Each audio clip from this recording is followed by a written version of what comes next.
નમસ્કાર મિત્રો, સ્વાગત છે બધા મિત્રોનું અમારી યુટ્યુબ ચેનલમાં। તો મિત્રો, જૂનાગઢ વર્ષા વિજ્ઞાન મંડળના સભ્ય એવા રમણીકભાઈ વામજા દ્વારા હોળીની ઝાડ પરથી ચોમાસા અંગે મોટી આગાહી કરવામાં આવી છે।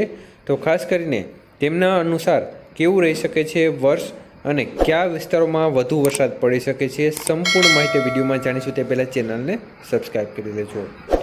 તો મિત્રો, આમ જોવા જઈએ તો જૂનાગઢ વર્ષા વિજ્ઞાન મંડળના સભ્ય એવા વંથલીના રમણીકભાઈ વામજા છે તે દર વર્ષે ચોમાસા બાબતે આગાહી આપતા હોય છે અને ખાસ કરીને આ વખતે ઘણા ખેડૂત મિત્રોએ જે ચણાનો કુંભ મૂકવામાં આવતો હોય છે, મતલબ કે હોળીની ઝાડ અને અંદર જે મૂકવામાં આવતા માટલામાં ઘૂઘરી દાજ્યા વગર સારી પાકી હોય તો ચોમાસું એકંદરે સારું જવાનો કોલ આપતું હોય છે। ત્યારે ઘણા ખેડૂત મિત્રોએ ચણાની તસવીરો મોકલી હતી અને તે મુજબ વરસાદની સ્થિતિ પણ જણાવી હતી। તેમાં એક શ્રાવણ મહિનો એવો હતો કે જેમાં ઓછો વરસાદ હોવાનું પ્રમાણ પણ મળ્યું હતું, પરંતુ પરંપરાગત રીતે વર્ષોથી ચોમાસા અંગેનો વર્તારો આપતા જૂનાગઢ જિલ્લાના વંથલી તાલુકાના રમણીકભાઈ વામજા કહે છે કે એપ્રિલ માસમાં તેમજ 24 મે એટલે કે રોહિણી નક્ષત્ર 24 મે દરમિયાન શરૂ થતો હોય છે, ત્યારે તાપમાન વધુ ઉંચકાશે અને માવઠું થવાની સંભાવનાઓ છે।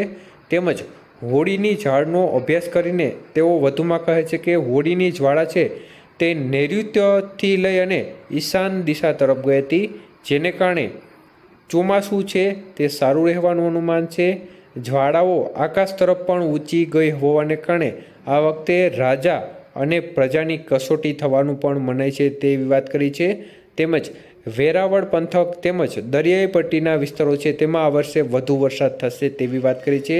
તો આ વર્ષે પવન અને ગરમીનું પ્રમાણ પણ વધુ રહેશે તેવી વાત રમણીકભાઈ વામજા દ્વારા કરવામાં આવી છે। તો એકંદરે ચોમાસું સારું રહેવાની વાત રમણીકભાઈ વામજાએ કરી છે અને ખાસ કરીને દરિયાઈ પટ્ટીના વિસ્તારો છે તેમાં વધુ વરસાદની પણ વાત રમણીકભાઈ વામજા દ્વારા કરવામાં આવી છે।